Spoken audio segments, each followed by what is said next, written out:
चलो હવે આપણે નવા વિડીયોમાં વિભાગ સી શરૂઆત કરશું નવી બરાબર। વિભાગ સી માં ટોટલ પ્રશ્નો પૂછાશે 9 પ્રશ્નો પૂછાશે, એમાંથી તમારે જવાબ માત્ર 6 પ્રશ્નોના જવાબ આપવાના છે। દરેક પ્રશ્નના 3 ગુણ હોય એટલે 6 ગુણ્યા 3 એટલે તમારે 18 ગુણ મળશે।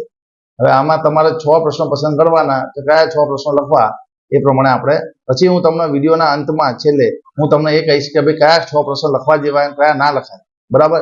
કયા પ્રશ્નો વધારે સમય લે કયા પ્રશ્નો ઓછો સમય લે એ તમને જ્યારે વિડીયો હું તમને દાખલા સમજાવીશ ત્યારે તમને જોડે જોડે કહેતો જઈશ, એટલે ધ્યાન સુધી છેક સુધી તમે મારી જોડે જોડાયેલા રહેજો।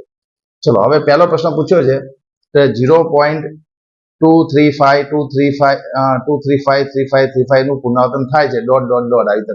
તો 0.235 નું સમય સંખ્યામાં છે તો એનું p બાય q સ્વરૂપમાં ફેરવવાનું છે।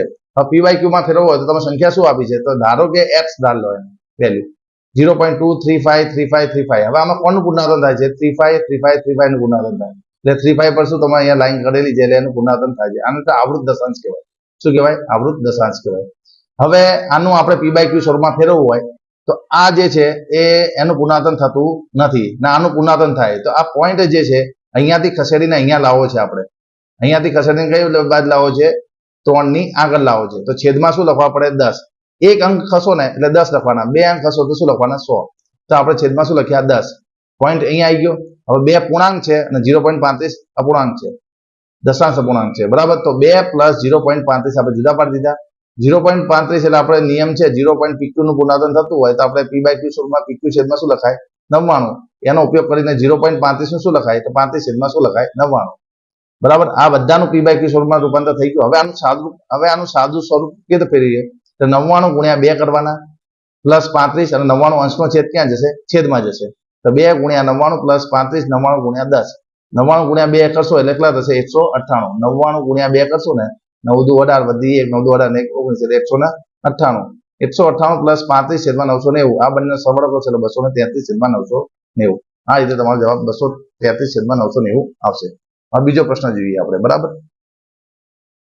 ધનુભાઈના ખેતરમાં શંકુ આકારના ઘઉંના ઢગલાના પાયાનો વ્યાસ 10.5 મીટર છે અને ઊંચાઈ 3 મીટર છે। હવે ઘનફળ શોધવું હોય તો ઘનફળનું સૂત્ર શું આવે 1/3 પાઈ આર સ્ક્વેર h। અહીંયા શું આપ્યો છે વ્યાસ, તો વ્યાસનું તમારે પહેલા ત્રિજ્યામાં કન્વર્ટ કરવું પડશે, પછી ઊંચાઈ આપેલી છે બરાબર। તો ઊંચાઈ અને ત્રિજ્યા મળે તો તમે ઘનફળ મળે। ઘનફળનું સૂત્ર શું છે 1/3 પાઈ આર સ્ક્વેર h। તો વ્યાસનું અડધું કરવાનું છે તો વ્યાસ કેટલો આપ્યો છે 10.5, એનો અડધો કરવો હોય તો 105 અને દશાંશમાં ફેરવી દો પેલા 105 છેદમાં શું લખાય 10 21 5 અને 5 દુ 10 ઉડી જાય એટલે અહીંયા શું વધે 21 નીચે શું વધે 2। હવે 21 અને 2 દુ 4। હવે આનો છેદ ઉડાવવાનો પોઈન્ટમાં જવાબ લાવવાની જરૂર નથી કારણ કે હજુ આપણે દાખલામાં એનો ઉપયોગ કરવાનો છે એટલે 21/4 મીટર।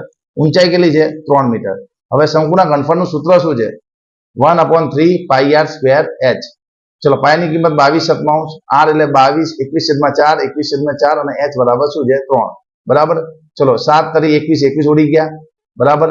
11 દુ 22 અને 2 દુ 4 તો કેટલા વધ્યા ઉપર 11 વધ્યા 21 વધ્યા અને 3 વધ્યા નીચે 2 ગુણ્યા 4 વધ્યા એટલે કેટલા થયા 8। ચલો 21 તરી 63 63 ગુણ્યા 21 એટલે 63 ગુણ્યા 11 એટલે 693 693 ને 8 વડે ભાગવાનું છે। 693 ને 8 વડે ભાગીએ તો 64 69 માંથી 64 જાય એટલે હવે 5 ઉપરથી ઉતાર્યા 3 8 6 48 53 માંથી 48 જાય 5 ઉપરથી ઉતાર્યા 0 પોઈન્ટ મૂકવાના। હવે પોઈન્ટ અહીંયા 0 ઉતારો એટલે પોઈન્ટ મૂકો 8 6 48 50 માં 48 જાય 2 ઉપરથી ઉતારો 0 8 દુ 16 20 માં 16 જાય તો 4 ઉપરથી ઉતારો 0 8 5 40 અહીંયા શેષ 0 આવી ગયો એટલે અહીંયા તમારો જવાબ આવી ગયો 86.625। એ શું બતાવે મીટર ઘન। ઘનફળ હોય તો એનો એકમ શું આવે મીટર ઘન। ચલો હવે ત્રીજો દાખલો જોઈએ આપણે બરાબર। આમાં જવાબ આપ્યો નથી એટલે લખી દેવાનો 86.625 મીટર ઘન આવશે બરાબર। ચલો હવે આમાં a ની 1/3 b ની 1/3 એના આખા કૌંસની 1/4 છે, a ની 1/3 b ની 1/4 અને આખો કૌંસનો પાવર કેટલો છે 1/2 a ની 1/4 b ની 1/2 અને આખા કૌંસનો પાવર કેટલો છે 1/3। આપણે એને કિંમત સાદુરૂપ આપવાની છે। તો સૌ પ્રથમ શું કરવાનું આ ઘાતની પણ ઘાત છે એટલે બંને વચ્ચે શું થશે સીધો રિલેશન ગુણાકાર થશે બરાબર। આનો બી ઘાતનો ઘાત છે એટલે બંને ગુણાકાર થશે એટલે બંને ગુણાકાર શું થશે 1 × 1 ને 4 દુ 8 1 × 1 અને 4 તરી 12। એ તરફ આનો બી શું થશે તે જ પ્રમાણે 1/6 1/8 1/12 અને 1/6। હવે જેના આધાર સમાન હોય એનું ગ્રુપ બનાવી દો જૂથ બનાવી દો a અને a વાળાના બધું આપણે જૂથ બનાવી દીધું। પછી b અને બી વાળાનું આપણે જૂથ બનાવી દીધું, બરાબર. હવે બધાનો આધાર સમાન છે એટલે ઘાત ગુણાકાર છે બંને વચ્ચે, એટલે શું થાય, ઘાતનો સરવાળો થશે. તો ઘાતનો સરવાળો કર્યો, આમાં બી આધાર સમાન છે એટલે ઘાતનો શું થયો, સરવાળો. હવે 8, 6 અને 12 એનો લસા શું થાય? ચલો 8, 6 અને 12, 2 ભાગ્યા એટલે 4, 2 તરી 6, 2 છંગ 12, 2 દુ 4, 3, 2 તરી 6, 2 1, 3, 3, 3 1, 1 અને 1, 3 દુ 6, 6 દુ 12, 12 દુ 24. લસા શું આવ્યો? 24. હવે 24 લાવવા માટે કેટલા વડે ગુણવું પડે? 8 ને 3 વડે. 6 ને કેટલા વડે ગુણવું પડે? 4 વડે. 12 ને કેટલા વડે ગુણવું પડે? 2 વડે. બરાબર. એ જ રીતે 12 ને 2 વડે, 8 ને 3 વડે, 6 ને 4 વડે. આ બધાનો સરવાળો કરો. 3 + 4, 7 ને 2, 9, 9/24. હજુ આ બંને વિભાજ્ય છે, છેદ ઉડે. 3 તરી 9, 8 તરી 24. 3 તરી 9, 8 તરી 24 એટલે 3/8. હવે એ ની પણ 3/8 અને બી ની પણ 3/8 એટલે એ બી ની 3/8 લખી શકાય. આ થઈ ગયો તમારો જવાબ. પછી એના પછીનું જોઈએ આપણે શું છે? 64 ની 1/3 + 1, 64 ની 1/3 - 1 અને 64 ની 1/2 + 1 એની કિંમત આપણે શોધવાની છે, બરાબર. કેવી રીતે શોધશો? ચલો 64 એટલે શું કહેવાય? એના અવિભાજ્ય હવે પાડો. આપણે 4 ભાગમાં, આપણે 3 ઘાત છે ને એટલે પાડો. 4 × 4 × 4 એટલે 4 ની 3 કહેવાય, બરાબર. 64 અને 2 ઘાતમાં જોઈએ તો 88 64 એટલે 8 ની 2 થાય. આ જે કિંમતો આપણે અહીંયા મૂકીશું, અહીંયા ઘન જોઈએ તો 4 નો ઘન લખ્યો, અહીંયા 4 નો ઘન લખ્યો, 64 જગ્યાએ અહીંયા 8 ની 2 લખી. અહીંયા ઉડી ગયા, 3 3 ઉડી ગયા, 2 2 ઉડી ગયા. તો અહીંયા શું હતું? 4 + 1, 4 - 1 અને 8, અહીંયા 8 + 1. હવે આ બંનેનો 4 + 1 કેટલા થયા? 5. 4 - 1 કેટલા થયા? 3. અને આ શું થયા? 9. 5 તરી 15, 15 9 135. તો જવાબ શું આવશે? 135. હવે પાંચમી અને છઠ્ઠી એ બે છે આપણે રચના છે, એટલે રચના અમે અલગથી તમે દોરતા શીખવાડીશ નવા વિડીયોમાં. એટલે અત્યારે આપણે દાખલા ગણીએ છીએ એટલે આ વસ્તુ અત્યારે આપણે સ્કીપ કરીએ છીએ. હવે 7 નંબરનો પ્રશ્ન જોઈએ આપણે. 7 નંબરના પ્રશ્નમાં શું છે? 0.333 નું પુનરાવર્તન થાય છે અને PQ સ્વરૂપમાં દર્શાવવાનું કીધું છે. ચલો કેટલા? 0.3 નું પુનરાવર્તન થાય છે. હવે કેટલા અંકનું પુનરાવર્તન થાય છે? 1 અંકનું પુનરાવર્તન થાય છે. કેટલાનું? 1 નું. તો 10 વડે ગુણવાનું. સમીકરણ કેટલા વડે ગુણવાનું? 10 વડે. 10 વડે ગુણીએ તો ઉપર નીચે બંને બાજુએ તો 10x અને 10 × 0.333 તો 3.333 થશે. આમાં 3 પૂર્ણાંક છે એટલે 3 + 0.33. હવે આનું મૂલ્ય શું છે? x ધારેલું છે એટલે આની કિંમત આપણે શું લખીશું? x લખીશું. x ને સામે લઈ જઈએ, 10x માંથી x જાય તો 9x વધે. 9x = 3 તો x = 3/9. હજુ છેદ ઉડે, 3 × 3 અને 3 તરી 9 તો 1/3 તમારો જવાબ આવશે. 1 અંકનું પુનરાવર્તન હોય તો કેટલા વડે ગુણવાનું? 10 વડે. 2 અંકનું પુનરાવર્તન હોય તો 100 વડે. 3 અંકનું પુનરાવર્તન હોય તો 1000 વડે ગુણવાનું રહેશે. ચલો બીજા દાખલામાં એ જ રીતે હશે. ચલો 0.35 નું PQ સ્વરૂપમાં દર્શાવો. PQ છે, P/Z લખાઈ ગયું છે, અહીંયા PQ સ્વરૂપ આવશે. થોડી ભૂલ છે, સુધારો કરી લેજો તમારા એસાઇનમેન્ટમાં, બરાબર છે. 0.35 દશાંશ અભિવ્યક્તિને PQ સ્વરૂપમાં દર્શાવો. ચલો PQ સ્વરૂપમાં દર્શાવીએ. આમાં કેટલા અંક છે? 2. મેં તમને અગાઉ કીધું હતું તો ભાઈ 1 અંક હોય તો 10 વડે ગુણવાનું, 2 અંક હોય તો કેટલા વડે ગુણવાનું? 100 વડે. તો આપણે કેટલા વડે ગુણીશું? 100 વડે. તો અહીંયા 100x થશે. 100 × 0.35 35 35. તો પોઈન્ટ અહીંયાથી ખસીને ક્યાં આવશે? અહીંયા. તો 35.35 35 35. હવે 35 પૂર્ણાંક છે જુદા પાડી દઈએ તો 0.35 35. આનું મૂલ્ય કેટલું છે? x. તો આની કિંમત આપણે x મૂકી દઈએ. x ના આ બાદ લઈ જઈએ એટલે 100x માંથી x જાય તો શું આવે? 99x. 99 સામે જાય એટલે 35/99. તો તમારો જવાબ આવશે 35/99. એના પછીનો જે દાખલો છે 0.7 નું સંખ્યા રેખા પર નિરૂપણ. આ પણ દાખલો રચના કરવાની છે એટલે આપણે એનો સ્પેશિયલ વિડીયો બનાવીશું અલગથી, કેવી રીતે દોરવાનું, એના મુદ્દા કેવી રીતે સમજાવવાનું, તમને શોર્ટ દ્વારા અથવા સ્મોલ વિડીયો દ્વારા તમને સમજાવી દઈશું. આપણે હવે એના પછી નેક્સ્ટ દાખલો 10 નંબરનો જોઈએ, બરાબર.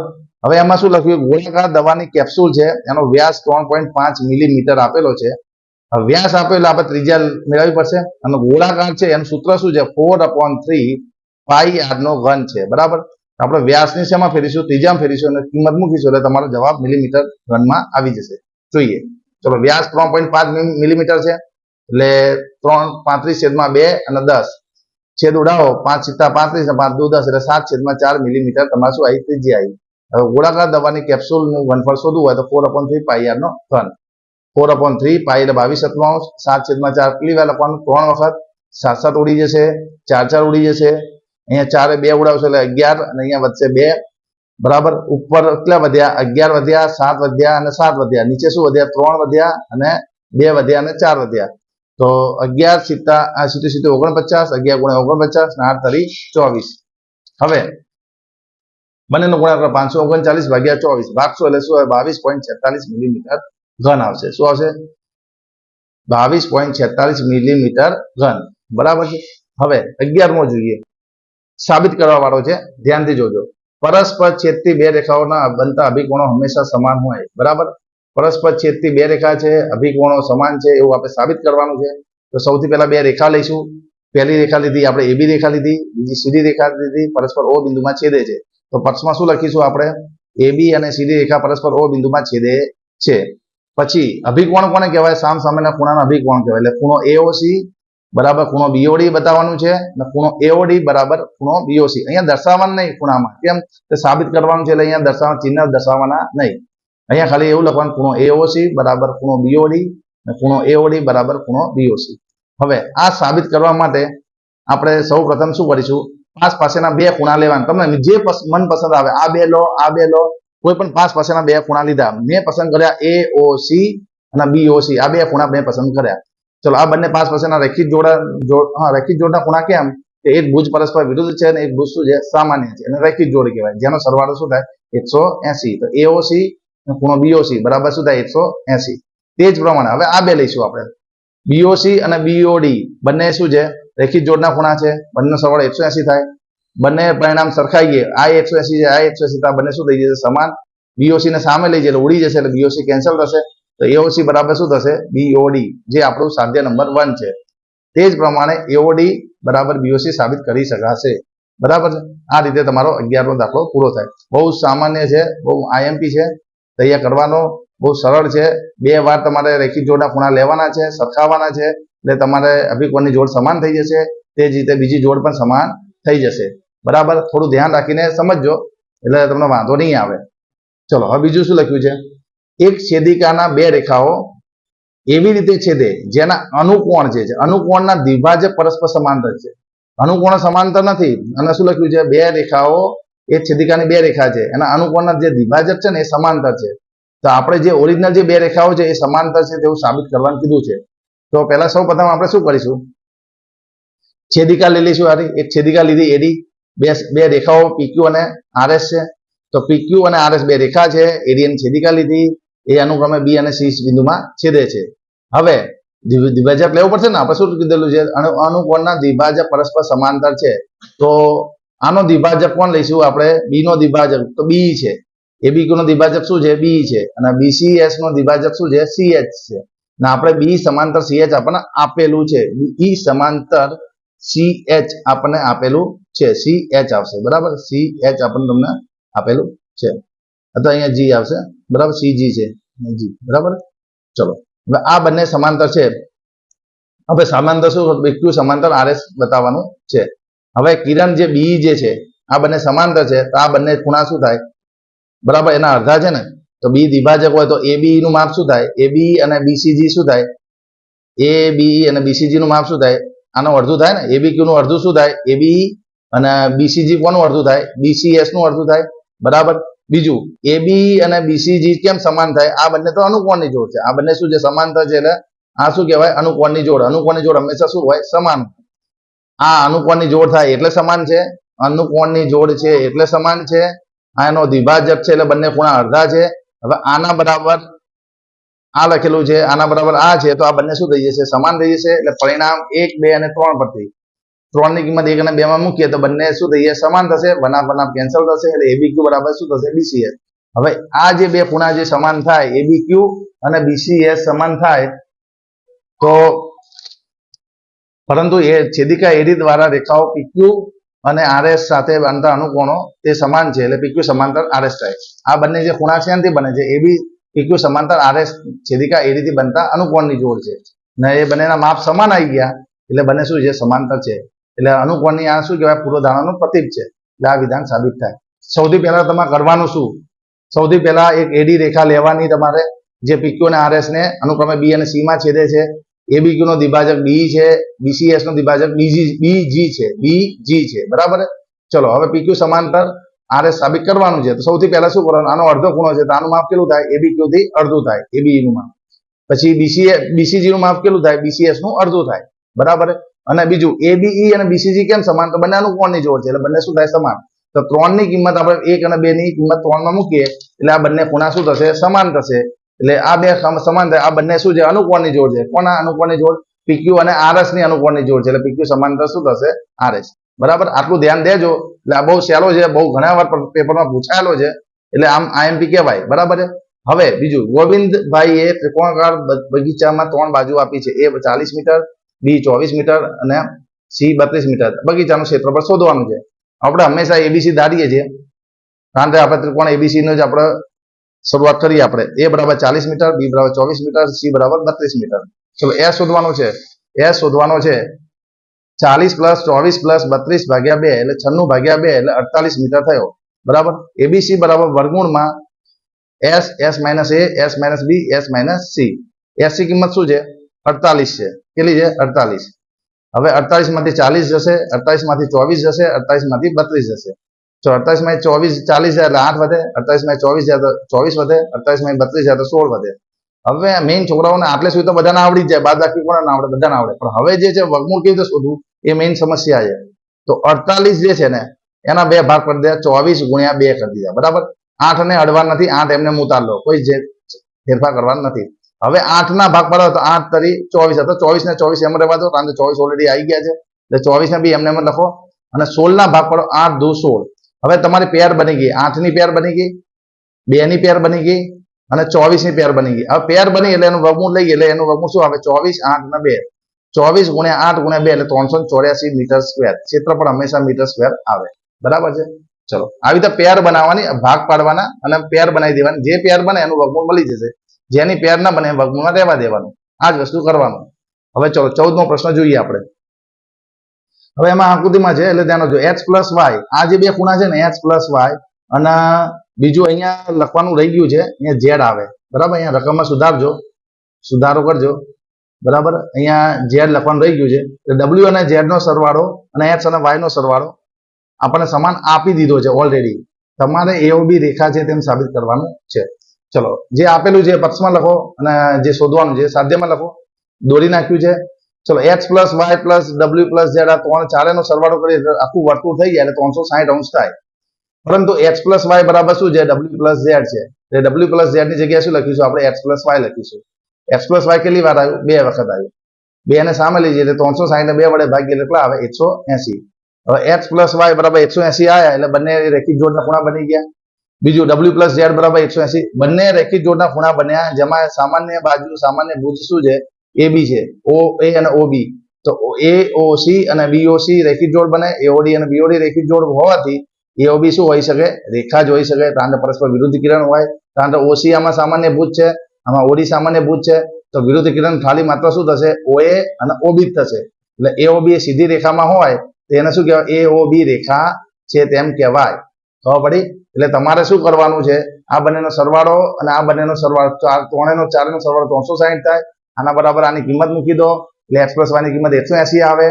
આની 180 આવે તો ડબલ્યુ પ્લસ ઝેડ ની પણ 180 આવે. આ બંને રેખિક જોડની જોડ બનશે, જેને કારણે એઓબી શું બનશે? રેખા બનશે. આવી રીતે તમારે સાબિત કરવાનું રહેશે. હવે 15મો જોઈએ આપણે. એમાં શું આપેલું છે? એઓપી બરાબર 90 આપેલું છે. POM બરાબર A આપેલો છે. MOB બરાબર B આપેલો છે. BON બરાબર C આપેલો છે. A જેમ B ગુણોત્તરમાં આપેલો છે. તમે શું આપેલું છે? ગુણોત્તરમાં. આની વેલ્યુ 4 નથી, ગુણોત્તરમાં છે એટલે ધારવું પડે, કારણ કે રેશિયો કહેવાય. આ જેટલા પ્રમાણમાં વધે એટલું આ પ્રમાણમાં વધે. આ ડાયરેક્ટ રિલેશન કહેવાય. એટલે સીધું લખાય નહીં. જો 4 લખે 5 લખે તો જવાબ તો આવી જાય, પણ રિયલમાં હું તો આ દાખલો ગણવા બેસે અને 0 માર્ક્સ આપું, કારણ કે રિલેશન કહેવાય, પ્રોપોર્શનલ કહેવાય. એટલે આનું ધારવું જ પડે. 4x અને 5x MCQ માં તમે કરી શકો જવાબ લાવવા માટે. બાકી દાખલો 4 માર્કનો પૂછાય, 3 માર્કનો પૂછાય તો આને ધારવું પડે. તો એ બરાબર આપણે શું ધાર્યું? 4k, b બરાબર 5k, k is not equal to 0. કારણ કે 0 હોય તો આનું અસ્તિત્વ રહેતું નથી. ચલો હવે જો AOP બધા ઓલરેડી 90 આપેલો છે. બરાબર. તો AOP અને POB એ બંને કેવા છે? AOP અને BOP બંને કેવા છે? રેખિક જોડના ખૂણા. એમાં AOP નું માપ 90 છે. 180 માં 90 જાય તો BOP નું માપ શું થાય? 90. ચલો BOP નું માપ 90 આવ્યું. એ ઓલરેડી બે ખૂણો છે. એટલે શું કહેવાય? આસન્ન કોણ કહેવાય. શું કહેવાય? આસન્ન કોણ કહેવાય. તો POM બરાબર BOP બરાબર શું થશે? POM અને MOB થશે. POM નું માપ A છે, આનું માપ B છે. એની કિંમત આપણે મેળવેલી છે. કેટલી છે? 4k. B ની કિંમત શું છે? 5k. બંનેનો સરવાળો શું થશે 9k, એટલે k બરાબર શું થશે 10 થશે. હવે k ની કિંમત આમાં 10 મૂકો તો એની કિંમત શું થશે 40 અને b ની કિંમત શું થશે 50. હવે b ની કિંમત મળ્યા પછી તો a બરાબર 4k એટલે 4 ગુણ્યા 10, k ની વેલ્યુ 10 છે એટલે 40 થશે, b ની વેલ્યુ 5 ગુણ્યા 10 એટલે 50 થશે. mob અને bob અને bnob બંનેનો સરવાળો શું થાય 180, કારણ કે બંને એક ભુજ સામાન્ય છે, એક ભુજ પરસ્પર વિરુદ્ધ છે અને રેખિક જોડના ખૂણા છે. ચલો આની કિંમત છે b, આની કિંમત છે c. b ની કિંમત ઓલરેડી મેળવી દીધી છે 50, c શોધવાના છે. 180 માં 50 છે તો c બરાબર 130. આ રીતે આપણે 15 દાખલા ગણાયા છે, એ શાંતિથી રિપીટ કરીને જોઈ લેજો. બાકીના વિડીયોમાં તમને 16 થી બીજા દાખલા તમને એમાં જણાવીશું. બરાબર.